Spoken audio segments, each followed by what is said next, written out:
Hello friends आज का हमारे वीडियो का टॉपिक है केवीए एंड किलोवाट क्या होता है, इनमें क्या डिफरेंस होता है, आज के वीडियो में हम सीखने वाले हैं। अब हम देखते हैं हमें कुछ कंपोनेंट की रेटिंग केवीए में दी गई होती है और कुछ कंपोनेंट की रेटिंग हमें किलोवाट में दी गई होती है। तो ऐसा क्यों होता है, किस कंपोनेंट की रेटिंग हमें केवीए में दी जाती है, किस कंपोनेंट की रेटिंग हमें किलोवाट में दी जाती है, इसके पीछे क्या लॉजिक होता है, सब कुछ आज के वीडियो में हम सीखने वाले हैं। तो आप वीडियो को केयरफुली वॉच कीजिए। चलिए वीडियो स्टार्ट करते हैं और सबसे पहले हम सीख लेते हैं केवीए क्या होता है और किलोवाट क्या होता है। तो बेसिकली देखा जाए तो ये दोनों ही हमारे पास पावर होती है। एक्चुअली हमारे पास तीन टाइप की पावर होती है। पहली होती है एपरेंट पावर, दूसरी होती है एक्टिव पावर और तीसरी होती है रिएक्टिव पावर। चलिए तीनों को हम पहले डिटेल में सीख लेते हैं। देखिए, जो एपरेंट पावर होती है उसे हम केवीए कहते हैं और ये टोटल पावर होती है। जितनी टोटल पावर हमारे पास आती है वह टोटल पावर होती है। जो एक्टिव पावर होती है उसे हम रियल पावर कहते हैं या हम इसे किलोवाट में डिनोट करते हैं। ये जितनी पावर हमने यूज की है, जितनी रियल पावर है वह पावर है। और जो एक पावर होती है रिएक्टिव पावर, जिसे हम नॉन यूजेबल पावर होती है, जिसे हम यूज नहीं कर पाते, जो किसी लॉसेस के कारण हमारी यूज नहीं हो पाती, वो रिएक्टिव पावर होती है। चलिए पहले हम समझ लेते हैं पावर होती क्या है। सपोज हमारे पास कोई ग्लास है, फॉर एग्जांपल हम समझ रहे हैं। सपोज हमारे पास एक ग्लास है, इस ग्लास की कैपेसिटी 5 लीटर की है। ठीक है, 5 लीटर की इसकी कैपेसिटी है, 5 लीटर पानी इसमें आ सकता है। तो जो इसकी टोटल कैपेसिटी है 5 लीटर की, यह इसका केवीए होगा। दैट मीन्स इसकी टोटल कैपेसिटी इसकी केवीए होगी। और जो सपोज इसमें 5 लीटर की कैपेसिटी और इसमें हमने 4 लीटर पानी भरा, तो जितना टोटल इसमें हमने पानी भरा है, जितना पानी इसमें आ चुका है, आ सकता है, वो इसकी जो होगी वो किलोवाट होगी, जो इसकी रियल पावर होगी, जितनी पावर को हम यूज कर पा रहे हैं।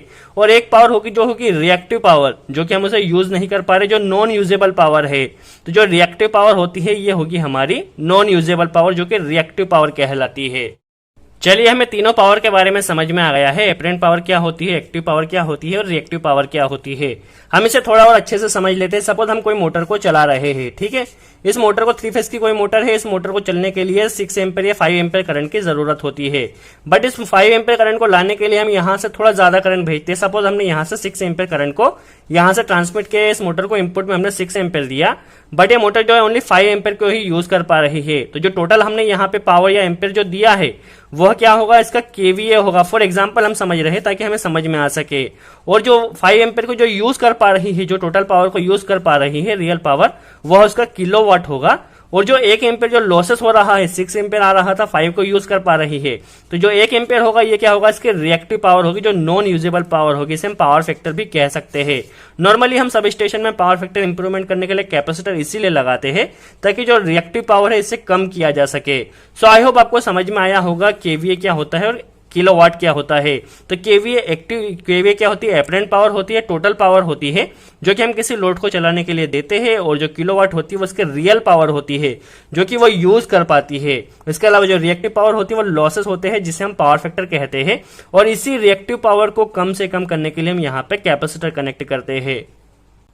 सो आई होप आपको समझ में आया होगा केवीए क्या होता है और किलोवाट क्या होता है। इसे हम थोड़ा और अच्छे से समझें। फॉर्मूले के तौर पे यदि हम देखें तो केवीए में क्या होता है, तो जो केवीए होता है जस्ट वोल्टेज और करंट होता है, वोल्टेज और एम्पियर। दैट मीन्स इसमें क्या होता है, वोल्टेज होता है और करंट होता है। और इस बेसिकली किलो है तो किलो फॉर ज्यादा रेटिंग के लिए, दैट मीन्स 1000 के लिए यहाँ पे किलो लगाया गया है।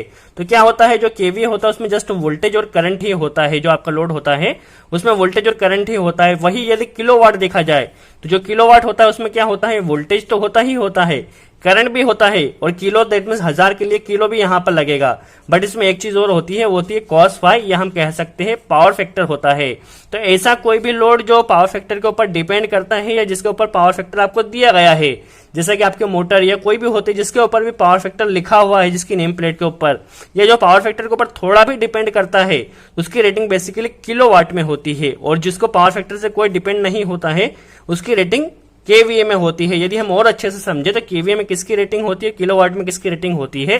तो ऐसा कोई भी लोड जो पावर को या तो बनाता है, पावर मैक्स, पावर को या तो बनाता है और ट्रांसफर करता है, पावर को बनाता है या ट्रांसफर करता है, या इलेक्ट्रिक पावर हम देते हैं और इलेक्ट्रिक पावर ही हमको रिटर्न में देता है।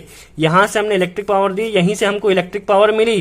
तो ऐसा कोई भी लोड जो इलेक्ट्रिक पावर को बनाता है या इलेक्ट्रिक पावर को ट्रांसफर करता है या इलेक्ट्रिक पावर देता है, उसकी रेटिंग बेसिकली केवीए में होती है।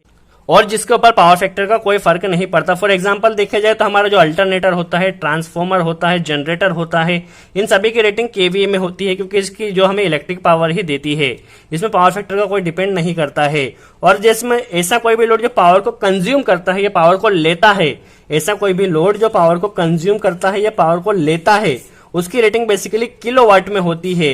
जैसे कि हमारे जितने भी घरों में जितने भी लोड होते हैं वो पावर को कंज्यूम करते हैं, तो ऐसा लोड जो पावर को कंज्यूम करता है उसकी रेटिंग किलोवाट में होती है और वाट में होती है। वाट भी वही होता है, किलो जैसे 1000 के लिए हमने लगाया है। सो आई होप आपको समझ में आया हो। ऐसा कोई भी लोड जो पावर को ट्रांसफर करता है, पावर को बनाता है, केवीए में होता है, या पावर को बेसिकली देखा जाए ऐसा कोई भी लोड जो पावर को कंज्यूम करता है वो किलोवाट में होता है। और जो केवीए जिसकी रेटिंग होती है उसमें पावर फैक्टर का बिल्कुल भी रोल नहीं होता है, और जिसकी रेटिंग किलोवाट या वाट में होती है उसमें पावर फैक्टर काफी इंपॉर्टेंट टर्म्स होती है।